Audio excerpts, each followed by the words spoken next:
Toutes les cérémonies sont solennelles, mais dans le cœur des militaires, celle-ci reste particulière. Nous vous décernons la croix du combattant au titre des opérations extérieures. Une carte, une médaille, mais surtout une reconnaissance.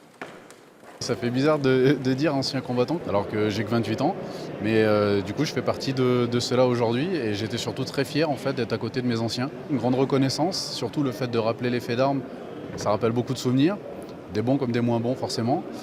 Ces 25 dernières années, ces militaires ont accompli de nombreuses opérations extérieures à travers l'Afrique, le Moyen-Orient ou encore l'Europe de l'Est. C'est le cas de Serge, doyen de cette cérémonie et retraité de la gendarmerie. À 70 ans, il est enfin décoré pour sa mission de 6 mois en ex-Yougoslavie. C'était en 1995. L'essentiel était de contrôler tous les navires qui circulaient en amont et en aval sur le Danube, et pour éviter que des armes soient transportées. Et je peux vous dire, des armes très lourdes, parce qu'on avait des surprises, on découvrait des chars sous des sacs de sable et des sacs de charbon dans les barges, et c'était quand même inimaginable. La médaille du combattant a été créée après la Première Guerre mondiale. Aujourd'hui, pour l'obtenir, les soldats doivent justifier d'au moins 120 jours en OPEX, loin des leurs. Une situation parfois difficile à vivre.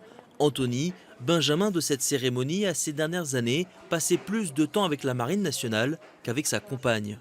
J'ai même pu faire des années où je m'absentais presque 200 jours en une année. Ça n'a pas toujours été évident puisque avec ma famille je ne pouvais pas trop non plus en discuter. Malgré tout, ils comprenaient que c'était pas forcément très facile, qu'il y avait un côté dangereux. Ils l'ont toujours accepté, donc ça m'a beaucoup aidé dans ma réflexion. Tu continues ou pas? Et je m'étais engagé pour ça, donc j'ai continué. Et peu importe les générations ou les zones de conflit, la vocation de ces hommes reste animée par une seule et même chose, la défense de la nation et de ses valeurs.